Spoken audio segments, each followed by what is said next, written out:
La Iglesia Cristiana Integral, Jesucristo el verdadero camino, de la calle 47, número 2320, Barrio Nuevo Sotomayor, les presenta su programa, La Espada del Espíritu. Bienvenidos.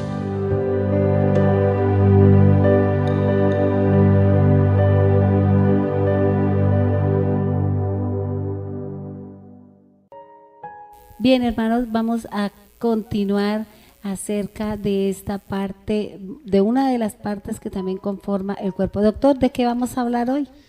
Como hemos venido hablando de la función de la nutrición, ¿cierto? Y hemos venido hablando de la parte de la respiración, de la nutrición.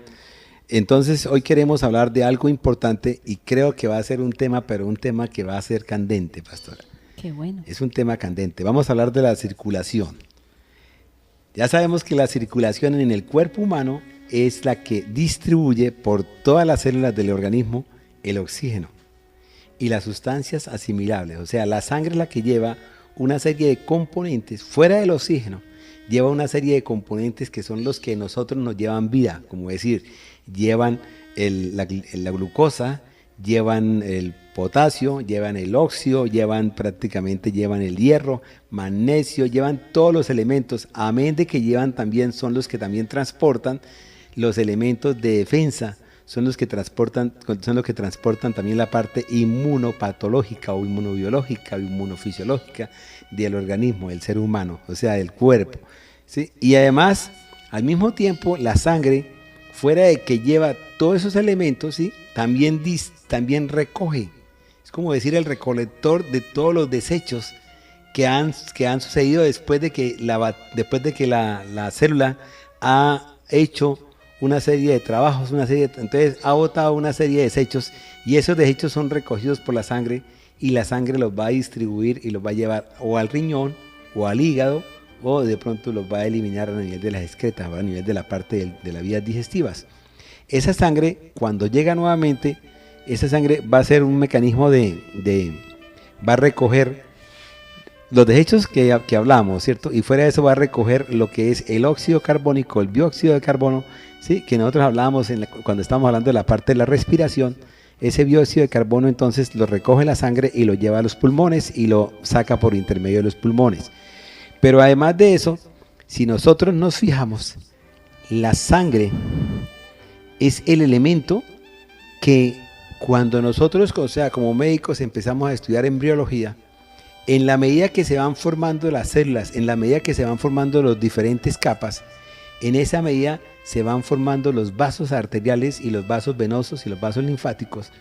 En esa forma se van haciendo, de modo tal que cuando ya el niño llega a una determinada edad, por decir, al tercer mes, ya empieza a ver ya ese primordio de corazón, ese primordio de pulmón, ese primordio de intestinos, todos están ya prácticamente circundados por los vasos arteriales y venosos y linfáticos que el organismo tiene. Y si nosotros vamos a darnos cuenta, esa sangre que entra al corazón en forma venosa, que es oscura, en el corazón llega, se bombea y se manda al sistema respiratorio, o sea, se manda al pulmón, pasa por el pulmón y regresa nuevamente al corazón para ya oxigenada, y en ese momento cuando llega al corazón oxigenada, vuelve el corazón otra vez y con fuerza, porque el corazón es un músculo eléctrico, entonces el corazón con fuerza otra vez comprime el corazón, ¿sí? El músculo, inmediatamente sale la sangre que se va a distribuir por todas las extremidades, por todos los miembros superiores, por el cerebro, por todas partes, y vuelve otra vez y regresa nuevamente al corazón, ya convertida otra vez en sangre venosa, sangre contaminada, y vuelve otra vez y pasa al pulmón, y se repite el ciclo todo el tiempo en la vida. ¿Cuántas veces tiene uno una frecuencia respiratoria? O sea, uno más o menos tiene de 70 a 80 a 90 latidos por minuto. O sea, mi amado hermano, usted 90 veces el corazón está haciendo pulsaciones para poder sacar todo lo que él necesita hacer dentro del proceso. Es un reloj que cuando se para, pues ya sabemos que vamos para otro lado. Pero es un reloj que cuando sigue funcionando, él funciona todo el tiempo. Y es el que nos marca nuestra vida. Luego, si nosotros miramos todos los elementos, todas las cosas, si miramos las piernas, si miramos los brazos, si miramos los ojos, si miramos la nariz, si miramos las orejas, si le falta sangre, hermano, se muere. Es cuando nosotros muchas veces, los que trabajamos en la parte de ortopedia, vemos que hay una enfermedad que se llama la diabetes. Y una de las complicaciones más graves de la diabetes es cuando produce oclusión, oblitera los vasos arteriales a nivel de las extremidades y tenemos que llegar a la amputación de las extremidades. ¿Por qué? Porque se muere esa extremidad. Si le falta la sangre, se muere. Y así es como nosotros también tenemos que empezar a mirar qué pasaría si nos faltara la sangre espiritual. Y tenemos que empezar, pastora, a hablar sobre la sangre. ¿Qué es la sangre o quién es la sangre a nivel espiritual? ¿Qué significa para nosotros la sangre en el campo espiritual? Doctor, algo muy importante, prestaba atención mientras que tú estabas hablando acerca de este componente, acerca de este líquido muy importante para que el cuerpo que cada uno de nosotros tenemos tenga vida. Pues de la misma manera, haciendo una comparación con el cuerpo espiritual o el cuerpo de Cristo que somos cada uno de nosotros, que está formado por diferentes partes, que está formado por venas, que está formado por arterias, que está formado por sistemas, que está formado por una gran cantidad de cosas que conforman el mismo cuerpo humano. Pues cada uno de nosotros, como dice la palabra, cada uno de nosotros conformamos el cuerpo de Cristo y cada uno de nosotros tenemos una función dentro del cuerpo, así como cada miembro del cuerpo tiene una función y sirve para que el cuerpo tenga un equilibrio y una estabilidad. Pues cada uno de nosotros también, la función que realizamos como cuerpo, como denominación, sirve para que el cuerpo de Jesús se establezca, para que el cuerpo de Jesús se haga cada vez más fuerte. Hay algo muy importante, doctor, y es que tú hablabas de un elemento fundamental. Uno a veces cuando empieza a hablar de cada parte del cuerpo, uno dice es fundamental, pero todo lo que está en el cuerpo es importante, por eso el Señor lo colocó. Él no colocó nada que no le sirva al cuerpo y que no le cumpla una función y que no tenga un propósito dentro de su misma estructura. Dios no está llamando a personas que no forman parte de su plan de salvación, que no forma parte de su estructura. Simplemente Él está formando su cuerpo, formando el cuerpo de Cristo, porque resulta que la cabeza ya salió y lo que dice la palabra de Dios en la escritura dice que la mujer gime porque todavía está de parto, porque dice que solamente salió la cabeza. ¿Y qué pasa con nosotros que somos llamados a ser el cuerpo? Estamos permitiendo que la mujer siga gimiendo con dolores, que la mujer siga así, con toda esa cantidad de cosas que se sufre cuando se está pariendo un hijo. ¿Por qué nosotros somos rebeldes? De pronto somos un poquito apáticos con la verdadera unidad que debe haber en todos, porque todos, no importa la denominación, pertenecemos al cuerpo de Jesús, porque cada uno de nosotros tenemos una función dentro del cuerpo de Cristo. Amén. Mire, pastora, yo en ese momento cuando tú estabas hablando, yo me acordé de una cosa y solté la risa porque me parece muy importante tener en cuenta. Si una vez usted comentaba que cuál era el órgano más pequeño que había en el cuerpo humano, yo le decía que la glándula pineal. Sí. ¿Sí? Resulta que verdaderamente el oxígeno es un órgano, porque es que yo me pongo a pensar, digo, vamos, sin oxígeno no hay nada, no hay vida, ¿sí? Pero el oxígeno no necesita de nosotros para poder vivir, está ahí. Es un elemento que está en el aire, que está en todas partes. ¿Ve? Es un elemento que yo lo recojo, que yo lo asimilo, ¿sí? Y él me da vida a mí, ¿sí? Como el aliento de vida del Padre, o sea, el aliento de vida de Dios. Sí, lo que ahorita hablamos del aliento de vida. Pero la sangre es la transportadora de ese oxígeno en este cuerpo. La sangre es la que lleva todo el oxígeno por intermedio del glóbulo rojo, lo lleva y lo transporta hacia un determinado sitio y cumple una función como una máquina perfecta, como una máquina preparada para llevar eso. O sea, lo recoge, lo mete, haga cuenta de usted, de pronto es como decir un camioncito, ¿sí? Pasa el camión recoge la balita de oxígeno, se la lleva a un sitio donde requiere, o sea, a la calle 24, calle tal cosa, o de pronto al hospital, o de pronto a tal parte, ¿sí? Y va y deja ya el oxígeno. Y allá está alguien esperando, jadeando, ¿sí? Porque no tiene oxígeno. Y llega el carrito y le deja el oxígeno y sigue viviendo esa persona, o ese ser, o ese elemento, ¿sí? Y es cuando venía a mi mente, cuando se va a formar el ser humano, cuando se va a hacer la gestación.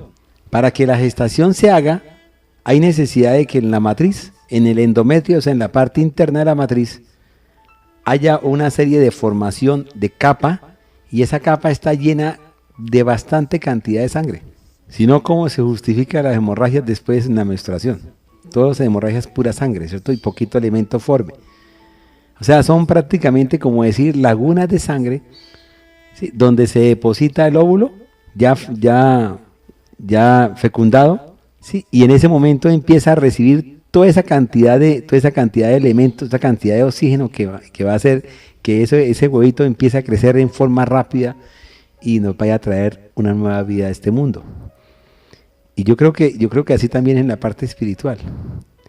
O sea, usted tiene la palabra, pastora, porque usted la otra vez usted hizo una prédica sobre la sangre, hace bastante tiempo, y eso es lo que veníamos hablando muchas veces. Tenemos que hablar sobre la sangre, porque Cristo Jesús es y será, ¿sí? Porque inicialmente en el comienzo, en Génesis 3, ¿sí? Se manifestó la presencia de Dios, ¿sí? En donde hubo necesidad de exponer la sangre, las vestiduras de Adán y Eva, ¿sí? Donde hubo necesidad de matar a un animal inocente para poder vestir, ¿sí? El pecado del primer hombre, de Adán.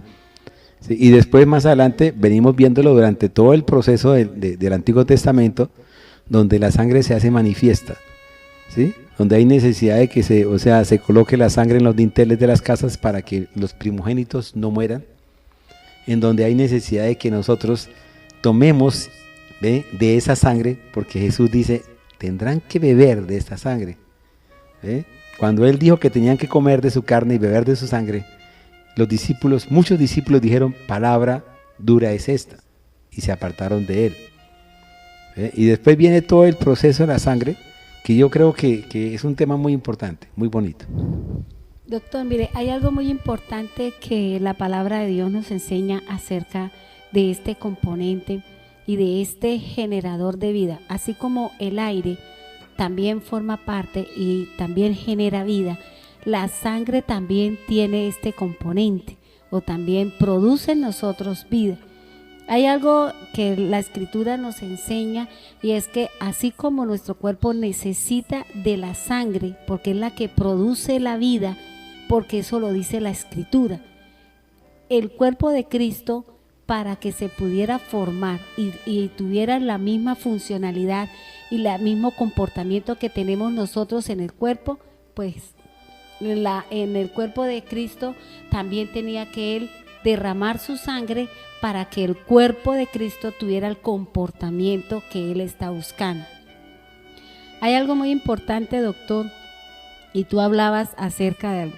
La sangre viene dada desde el comienzo, desde el principio. Se le ha dado un lugar muy especial dentro del proceso, dentro de toda la cosa, porque recuerde que la Escritura dice que si no hay derramamiento de sangre, no hay perdón de pecados, ¿cierto?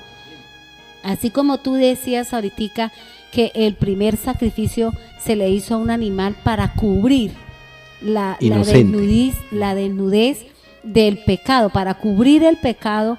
Entonces, en la misma palabra de Dios hay un proceso, nos enseña acerca de todo este tipo de cosas que se deben hacer. Primero se hizo a nivel terrenal, que es lo que nosotros vamos a exponer, ¿cierto? Que es lo que vamos a enseñar acerca de lo que nos hablaba en la antigüedad con respecto a este proceso, y luego lo vamos a ir comparando con los derramamientos de sangre que Jesús hizo, porque Jesús no solamente derramó sangre en la cruz. Cuando uno empieza a estudiar la palabra y empieza a analizar, solamente Jesús no derramó sangre en la cruz, y el derramar esa sangre en la cruz tiene un significado, sino Él también la palabra nos presenta que Él en varias oportunidades, Él derramó de su sangre y que ese derramamiento de sangre estaba haciendo algo que desde el principio venía marcado, que venía sellado, que venía ya con una limitante, porque el mismo Dios había colocado una serie de maldiciones sobre la tierra, había colocado una serie de cosas sobre la vida del hombre, y también tenía que, la presencia de Jesús y el caminar de Jesús sobre la tierra tenía que venir a entrar a comer, entrar a tener ese tipo de cosas y ese tipo de comportamiento dentro del hombre espiritual. O sea, la misma palabra del Señor nos enseña algo, y es que cuando Adán y Eva cometieron la falta, que es la desobediencia, no la relación sexual, porque muchos dicen que es la relación sexual, eso no, porque eso estaba programado por Dios, que era la forma y la manera como el hombre se iba a procrear, era la forma y la manera como la tierra iba a ser poblada en cuanto al ser humano, y era a través de la relación entre la mujer y el varón. Lo que se cometió allí, la falta, es la desobediencia. Entonces, como ellos desobedecieron a una palabra, porque el pecado viene por la desobediencia a la palabra, y cuando nosotros desobedecemos la palabra, entramos en pecado, transgredimos la ley, violamos las normas, y a eso es lo que a veces nosotros tenemos una serie de condiciones muy desfavorables sobre nosotros por culpa de la desobediencia. Adán y Eva desobedecieron un mandamiento del Señor, luego, después de que ellos cometieron su falta, se vieron desnudos, buscaron cómo cubrir su cuerpo, pero delante de Dios ya habían faltado, y ya Dios se había dado cuenta de que el hombre había faltado a la norma, había faltado al mandato, había faltado a lo que Él ya había establecido. Desde ahí empezaba a darse cumplimiento a lo que ya Dios tenía escrito, porque la palabra de Dios dice que eso ya estaba escrito, que todas las cosas ya estaban escritas, que todo lo que se está sucediendo ya está escrito, y simplemente la tierra, el hombre y todo lo que hay en ella está dando cumplimiento a la palabra escrita por el Señor desde antes de la fundación del mundo, porque así lo dice la Escritura. Fíjense que el doctor ahorita nos hablaba de que Dios había hecho su primer sacrificio, porque el primero que hizo el sacrificio fue ¿quién? Dios, ¿cierto? Le quitó la piel a ese animal para poder vestir al hombre. Entonces, eso era lo que Dios había establecido. Doctor, hay algo muy importante que la palabra de Dios nos enseña y que vamos a trabajar, porque nosotros, el Señor nos ha dado una revelación con respecto a eso, y cuando empezamos a estudiar y a darle las enseñanzas a los líderes con respecto a la sanidad divina, hay un recurso, o hay una acción en la vida de nosotros, es la imposición de manos. Pienso que así como Dios exigía la imposición de manos en la vida del animal, que era el traspaso de los pecados del hombre sobre el animal, pues pienso que Dios también colocó sus manos sobre ese animal para poderlo, ¿qué? Para poderlo traspasar el pecado del hombre sobre el animal, y que luego ese pecado o esa imposición de manos que fue dada hacia ellos para que tuviera perdón de pecado. Entonces, luego, ¿qué hizo Dios? Dice que Dios los vistió a los dos iguales, ni al hombre le puso pantalón ni a la mujer le puso falda, a los dos los vistió igualitos, porque fíjese que el Señor no hizo acepción de personas, ni tampoco se preocupó en ese momento de ponerle una falda como sea, ni ponerle nada. Eso es efímero. O sea, todas las cosas se van dando de acuerdo a los tiempos y de acuerdo a las generaciones que van pasando. Por eso Dios no le presta mucha atención a ese tipo de cosas, sino a lo que en sí le preocupa al Señor, que es la parte espiritual. Entonces, fíjese que la misma Escritura nos está enseñando eso. Si nosotros vamos a analizar un poquito, doctor, si quiere, busquemos en lo que nos habla Levítico capítulo 1, versículo 4. Dice, hay algo que es muy importante. La palabra de Dios nos habla de la expiación, pero también nos enseña acerca de holocausto, ¿ya? Entonces, fíjese que hay algo muy importante que nosotros tenemos que aprender a enseñarle a la gente, así como nosotros aprendimos por qué en la antigüedad se hacía todo ese tipo de cosas. Era simplemente que era lo que Jesús iba a venir a hacer por cada uno de nosotros. Amables oyentes, vamos a dar nuestro primer corte y ya volvemos con ustedes. Bien, hermanos, ya hemos pasado nuestro primer corte y vamos a seguir acá. Doctor, creo que tú ibas a decir algo antes de hacer el corte. Sí, pastora, yo pensaba leer lo que dice en Levítico 1, versículo 4. Y la palabra dice, y pondrá su mano sobre la cabeza del holocausto y será aceptado para expiación suya.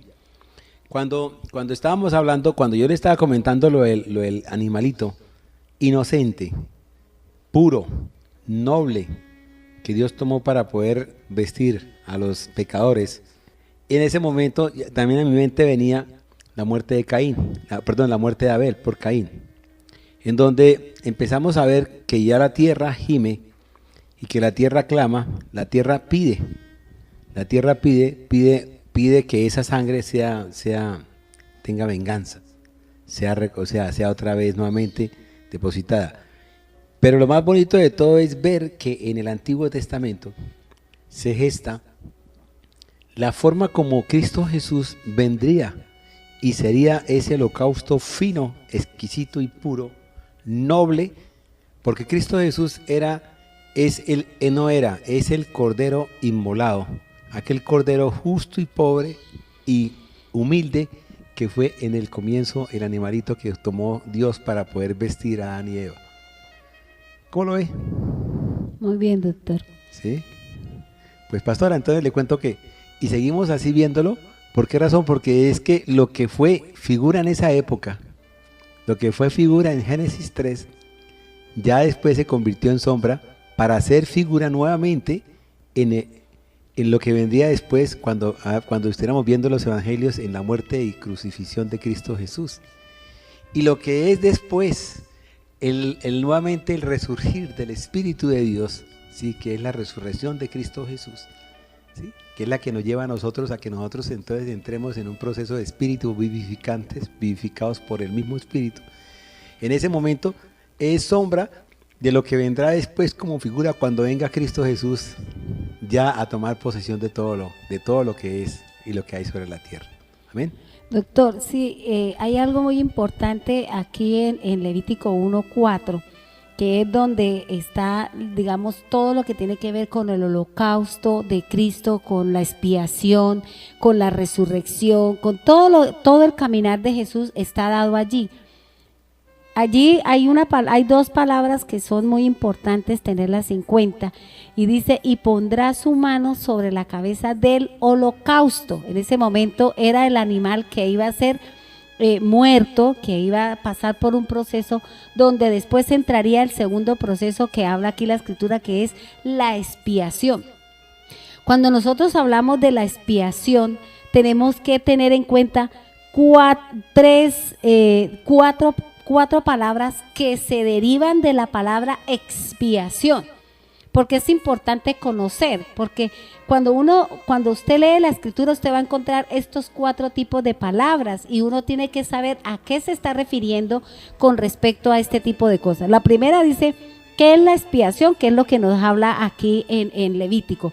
La palabra expiación significa una acción de expiar, una acción y un efecto de expiar. Pero entonces yo decía, bueno, eso me queda como en el aire. Entonces yo me fui a buscar la palabra expiar, y la palabra expiar significa borrar los pecados de otros por medio de algún sacrificio. O sea, fíjense que la misma definición que me da el diccionario era lo que Dios estaba pidiendo, era lo que Dios estaba haciendo a través del sacrificio que Él mismo pedía. ¿Para qué? Para borrar. Porque fíjense que solamente lo que se hacía era que borrar los pecados, era borrarlos, pero esa sangre solamente lo que hacía era por un tiempo los sacaba del aire, pero dice la Escritura que después volvíamos a estar en pecado delante de Dios. ¿Por qué? Porque la sangre del becerro, o la sangre de acuerdo al animal que Dios pedía, porque en la antigüedad se dice que de acuerdo a la clase social a la que pertenecía el pecador era la exigencia de Dios que se debía llevar y se debería hacer el sacrificio o el holocausto, y se debería derramar la sangre en determinadas posiciones y en determinados lugares donde usted en ese momento le estaba diciendo el Señor, era borrado o era cubierto su pecado en ese momento. Entonces, fíjese que una cosa es la palabra expiar, es el resultado de la expiación, que es borrar los pecados de otros por medio de algún sacrificio. Si usted había faltado a la ley, a la norma, en la antigüedad, usted tenía que ir al sacerdote para que el sacerdote, primero él expiaba sus pecados, se limpiaba él, y luego sí iba y cogía el animal que usted traía de acuerdo a su clase social, porque nosotros leyendo la palabra nos damos cuenta, era que él iba y hacía el sacrificio y pedía perdón por su pecado, haciendo la imposición de manos, traspasando los pecados de la persona que esperaba fuera del tabernáculo, para que luego él pudiera de eso mismo, como dice la Escritura, comer de eso que en ese momento se estaba dando por sentado en la limpieza, y que nuevamente esa persona tenía una relación con el Señor. También hay otra palabra que es muy importante, es expiatorio. Y la palabra expiatorio dice que se hace por expiación o que la produce. Entonces fíjese que el mismo Señor nos está diciendo es que el acto de expiar me lleva a mí a estar a tener una expiación, a tener una limpieza, que mis pecados fueran perdonados, ¿cierto? Entonces fíjese que hay otra palabra que tiene mucho que ver con el tema que nosotros expusimos cuando hablamos sobre el aparato respiratorio, es expirar. La palabra expirar dice es morir, ¿sí? Es sacar, es acabar la vida, es llegar a una cosa, a un término de duración. Entonces fíjese que esa misma palabra expiación, todo lo que conlleva, ¿cierto? Por eso cuando Jesús murió, dice, ¿y él qué? Expiró, entregó su espíritu en ese momento, hasta ahí llegó, hasta ahí cumplió su propósito, y en ese momento él terminaba con su proceso, dando cumplimiento a la palabra de Dios. Entonces fíjense que la misma Escritura nosotros tenemos que aprender y tenemos que enseñarle al pueblo de Dios a qué se está refiriendo con todo lo que nos habla la palabra. Fíjense que cuando empezamos a hacer la relación entre el holocausto, la expiación, y es el caminar de Jesús, cuántas veces el Señor Jesús derramó su sangre y a qué se estaba refiriendo con respecto a la Escritura, porque eso es lo importante nosotros conocer. Porque aquí a veces solamente le decimos a la gente, es que el Señor derramó sangre por usted, el Señor entregó su vida, sí, pero ¿por qué? ¿Por qué? Porque mucha gente le dice a uno, pero él ¿por qué tenía que morir?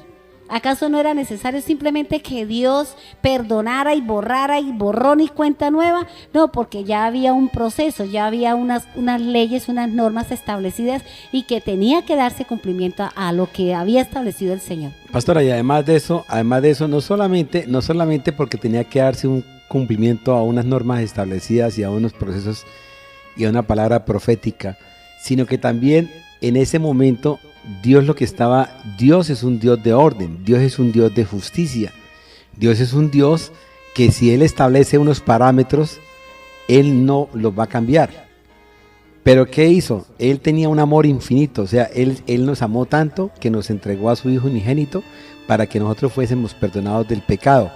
Pero además de eso, también Él desde el comienzo, Él dispuso en su corazón, porque Él, para podernos crear, para podernos formar, para poder hacer en la tierra, para poder hacer este universo, Él nos amó, Él deseó, Él anheló tener a alguien con quien estar. Él anhelaba la presencia de nosotros como humanos, o nosotros como hijos suyos. Y es por eso que Cristo Jesús también vino a traernos también parte de la heredad del reino de los cielos. Porque es así como se cumple. Entonces es que Dios es un Dios de orden, un Dios justo. Luego Él no podía decir, entonces a ustedes los voy a perdonar, y a ustedes no los perdono. A ustedes tal cosa, y a ustedes no tal cosa. ¿Ve? Él no lo puede hacer. Él dice, bueno, la palabra dice así y se cumple. La palabra no se cambiará ni una tilde ni una jota de la palabra, ¿cierto? Entonces, ¿qué pasa?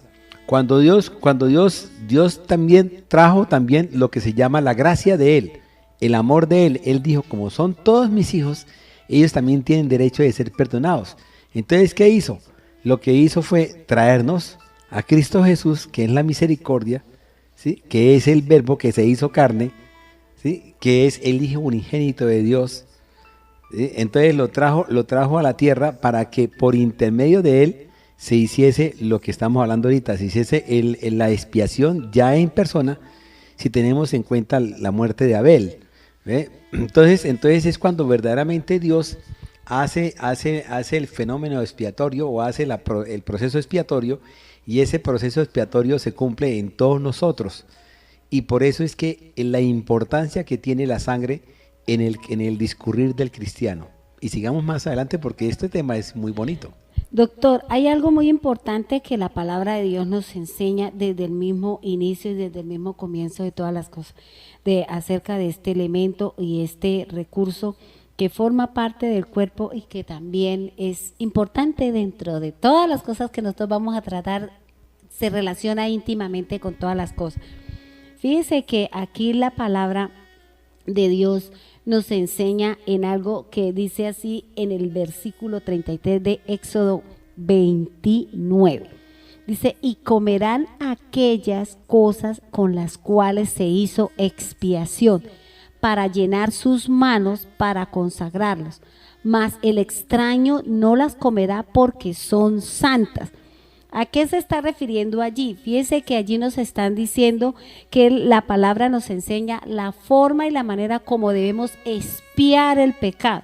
Y si nosotros decimos expiar, quiere decir que tenemos que acabar con el pecado que mora en nosotros. Tenemos que darle salida a ese tipo de comportamientos, a ese tipo de transgresiones, a ese tipo de cosas que nos lleva a veces a faltarle a la ley del Señor. Jesús vino a expiar, o sea, no solamente a cubrir, porque eso era lo que se daba en el Antiguo Testamento. Jesús vino a borrar, es como a quitar las páginas de nuestro libro de la vida, como dice la Escritura, donde nos condenaba que no pertenecíamos al pueblo de Dios, donde estaban escritas todas las cosas malas que nosotros hemos hecho en el caminar, y donde ahora solamente se va a encontrar nuestro caminar en Cristo, nuestro nuevo nombre, como nos dice la palabra del Señor. Y fíjese que la misma Escritura nos está enseñando a cómo expiar el pecado. Fíjense que nosotros hablábamos de lo que era la respiración, o sea, cómo exhalar, a cómo sacar el pecado para que luego nos sintamos perdonados por parte del Señor. Pastora, mire, vamos, si nosotros miramos todo el proceso del Antiguo Testamento, todo el proceso del tabernáculo, todo lo que se hizo, porque nosotros siempre hemos hablado de la parte del tabernáculo y siempre nuestro tema ha sido hablar sobre la representación, la sombra de lo que habría de venir, o sea, lo que representaba el tabernáculo en Cristo Jesús, los colores, ¿sí? los diferentes mantos que habían, ¿sí? La forma de las basas, ¿sí? La forma de los clavos que fueron enterrados para poder sostener el tabernáculo, para poder sostener las puertas, cómo eran las puertas, cuántos metros tenían de distancia, qué había entre un lugar y otro lugar, entre el lugar del atrio, el lugar santo y el lugar santo, el lugar santísimo. Sí, y siempre, y fuera de eso, nos mostraba cuando era el momento donde se iba a ofrendar, nos ha mostrado siempre que cuando el sacerdote corta, inmediatamente toma la sangre y la sangre va y con esa misma sangre rocía, ¿sí? El altar, el lugar santísimo, para él poder entrar después. En ese momento estamos viendo que después vendrá un momento en el cual en el Nuevo Testamento aparece una ofrenda santa y agradable que es Cristo Jesús. Y esa ofrenda santa y agradable que es Cristo Jesús es la que hace que en un momento dado, cuando Él muere, su sangre es la que es llevada al lugar santísimo, que es ya no la sombra, sino la figura real o la figura espiritual real vivida. Cuando Él sube a los cielos, y en los cielos prácticamente Él rocea con su sangre, la sangre del Cordero inmolado, rocea los libros para que nosotros seamos perdonados de los pecados. Pero eso va a ser más adelante, porque yo creo que usted todavía tiene para hablar más cositas con respecto a la parte esta del Antiguo Testamento. Doctor, mire, hay algo muy importante y es que aquí en Levítico nos enseña algo de que estos sacrificios solamente cubría el pecado, y después de que el pecado era cubierto, dice, solamente se aseguraba que a través del sacrificio, a través de ese derramamiento de sangre, porque después nos habla la Escritura que el sacerdote cogía un poco con su dedo, cogía un poco de sangre y le untaba a la persona en su oreja derecha, en el dedo pulgar del pie derecho, y también en las manos, también era en el pulgar derecho, era colocada la sangre, que significaba que en ese momento el pecado estaba siendo cubierto. Y a pesar del tiempo, entonces volvía y la persona se sentía perdonada, la persona ya se iba en paz con el Señor y podía volver a entrar dentro de la limpieza del Señor y podía volver a disfrutar de las bendiciones de parte del Señor. Fíjense que el mismo Hebreos nos habla de este tipo de cosas. Si nosotros miramos Hebreos capítulo 10, versículo 4, dice, porque la sangre de los toros y de los machos cabríos no puede quitar los pecados. Fíjense que no era esa sangre, sino que solamente estaba Dios, que la gente se entendiera el sacrificio que iba a hacer su Hijo cuando Él viniera, verdaderamente a no seguir simplemente llevando las cosas en la posición en que Dios las tenía, porque recordemos que en el Antiguo Testamento lo que era sagrado para Dios eran las cosas, no eran ni siquiera las personas, sino eran las cosas. Por eso Él santificaba las copas, santificaba determinadas cosas y nadie las podía tocar. Una vez Él las pedía para Él y las santificaba, nadie las podía tocar. ¿Por qué? Porque ya eran santificadas, ya eran purificadas, y nadie podía hacer nada diferente a lo que Él había establecido, porque si no, morirían.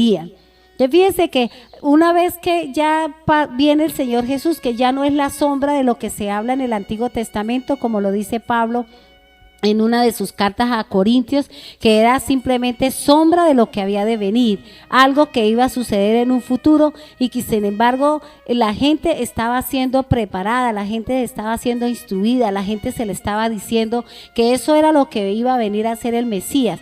De la misma manera, doctor, como en estos tiempos la palabra de Dios nos está enseñando la segunda venida de Jesús y nos está preparando.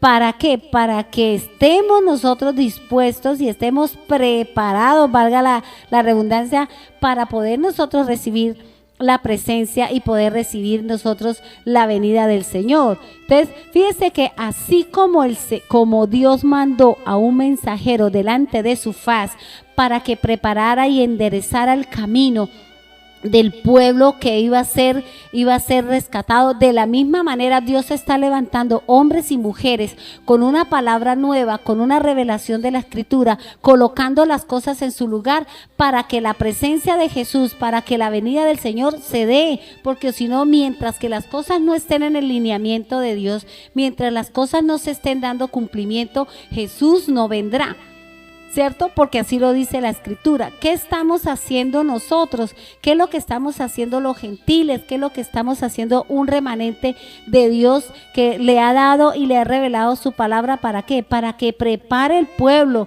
para que el pueblo salga de la esclavitud, para que el pueblo salga de las tinieblas, para que el pueblo salga de las estructuras físicas, para que el pueblo salga de las estructuras de los hombres y verdaderamente se involucre dentro de la cobertura del Espíritu de Dios, para que cuando venga el Señor usted no esté allá metidito en sus cuatro paredes cuidando la casa, que nadie se la lleve, sino que realmente usted esté cuidando su templo, que es la morada del Espíritu de Dios, es el lugar de habitación que Dios ha escogido para que su presencia pueda morar. Que fíjense que ¿qué es lo que el Señor está haciendo? Nosotros estamos anunciando, nosotros estamos enseñándole al pueblo de Dios que viene la venida del Señor, pero que para que la venida del Señor se dé, se tiene que dar el cumplimiento de algunas cosas que todavía faltan, que están en el Antiguo Testamento, pero que se tienen que cumplir para que la venida del Señor para que la venida